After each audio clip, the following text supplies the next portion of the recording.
is there an ancient Indian influence in Australia?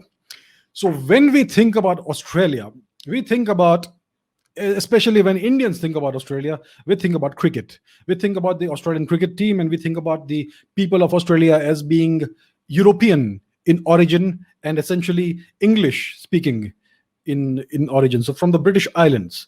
So that's how we see the people of Australia. The fact is that the European presence in Australia dates back to the 1780s or thereabouts, plus or minus 10, 15 years. Okay, so that's where European influence in Australia begins. That's just how many years ago? That's like 250 years ago or 300 years ago at most.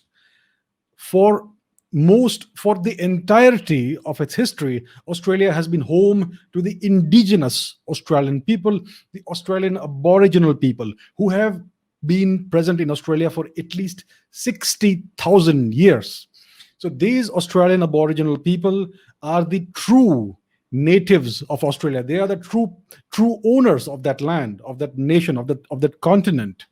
And after the European occupation of Australia, the Australian Aboriginal people were deprived of their rights. They were marginalized, and essentially they were reduced to the margins of society. Even today, they don't have too many rights. They live on the fringes of society. They have terrible conditions. They have suffered lots of atrocities for centuries. But these Australian Aborigines are the true natives of Australia. Now, if we look at the genetics of the Australian Aboriginal people, then we find a very interesting change around 5,000 years ago. So between 5,000 and 4,500 years ago, a new genetic signature entered the Australian Aboriginal lineages. And this is an Indian genetic signature. So about 5,000 to 4,500 years ago, the Australian Aboriginal people came in contact with Indians who had somehow managed to reach Australia. So let us take a look at the distance between India and Australia. This here is India, and Australia is all the way far to the south. That is thousands of kilometers. So how would Indians have reached Australia 5,000 years ago? So we're talking about the Harappan era of Indian civilization. That's when this contact happened. And just to clarify, before I go back into the map, to clarify, today, the indigenous people of Australia have about 10 to 12% of Indian genetics. So if you examine their DNA, about 10 to 12% of it is Indian in origin, and this change happened around 5,000 to 4,500 years ago. And other changes also happened at that time. The Australian wild dog, which is called the dingo, also appears for the first time in the Australian fossil record at the same time, around 5,000 years ago. And if you look at this dog, the Australian dingo, it looks just like the Indian dog, the standard issue Indian dog that you find on every street corner in India. The brownish, yellowish dog, medium sized, very intelligent. That is exactly what the Australian dingo is. So this DNA influx happened, and the Australian dingo also appeared at the same time. And at the same time, new tools have appeared in the Australian fossil and archaeological record, which were not present before that time. So new tools, new technology also appeared around this time. So there is unmistakable and undeniable hard evidence that Indians traveled all the way to Australia 4.5 or 5,000 years ago, and they assimilated in the Australian population, left behind their genetics, and their descendants are alive all across Australia today.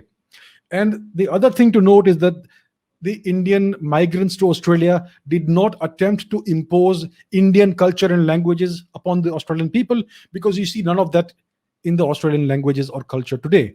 So they harmoniously assimilated among the indigenous Australian people. Now let's again go back to the map.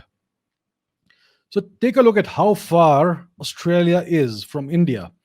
So if you can see the pointer of my mouse, the Indians who went there would either have had to cross the Indian Ocean by sea, which is an incredible naval journey, or they would have had to go by foot or by other means from present day Myanmar to Thailand to Malaysia, jump across the ocean, the seas to Indonesia through various islands, and then cross over from Papua New Guinea or from other parts of Indonesia into northern Australia.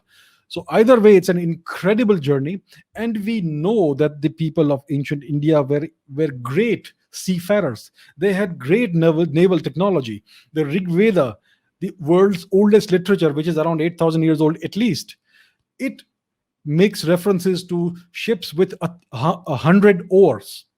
And we know very clearly that Indians had been traveling across the seas for a very long time. So it is not surprising to me that ancient Indians were able to make this voyage, this naval voyage, all the way to northern Australia, and they have spread their genetics there.